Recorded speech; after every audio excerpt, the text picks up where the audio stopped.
এখানে একটা উদ্দীপক দেওয়া আছে, এই উদ্দীপকে 4টি মৌল দেওয়া আছে। দেখো এক্স, ওয়াই, জেড এবং এখানে ডাব্লিউ।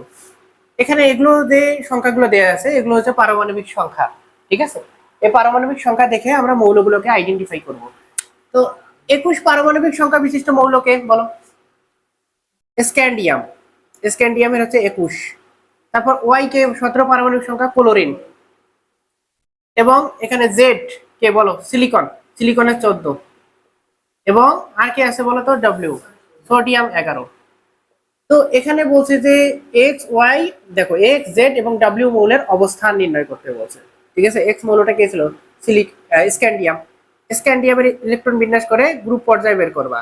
ঠিক আছে, 1s2, 2s2, 2p6, 3s2, 3p6, তারপর 4s2, হ্যাঁ, তারপরে কি বলতো 3d1।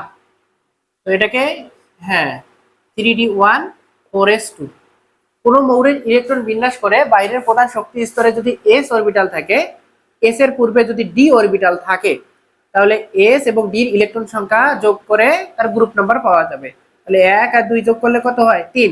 তাহলে গ্রুপ নাম্বার কত বলতো? 3। গ্রুপ হচ্ছে 3। পর্যায় কত হবে বলতো?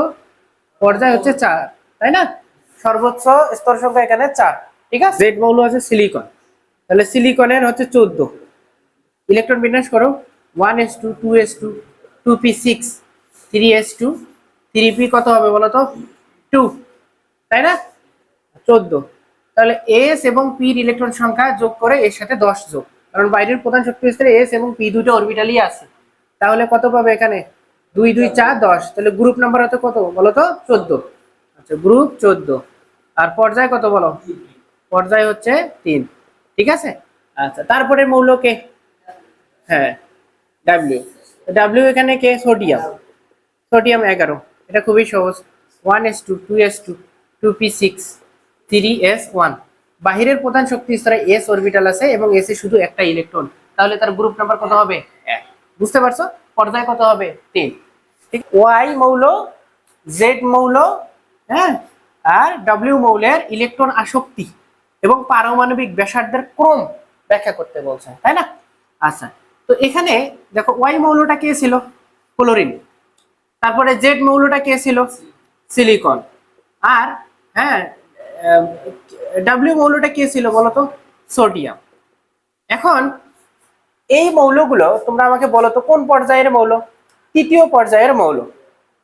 একই পর্যায়ে যখন বাম দিক থেকে ডান দিকে দেওয়া যায়, মৌলগুলোর পারমাণবিক ব্যাসার্ধ কি পায়? হ্যাঁ, হ্রাস পায় এবং ইলেকট্রন আসক্তি কি হয়? বৃদ্ধি বৃদ্ধি পায়। আমরা জানি যে পারমাণবিক ব্যাসার্ধ কমলে ইলেকট্রন আসক্তি বাড়ে, তাই না? আচ্ছা, তাহলে এখানে সর্ববামের মৌল হচ্ছে কে বলতো? সোডিয়াম। তারপরে কে? সিলিকন। তারপরে কে? ক্লোরিন, তাই না?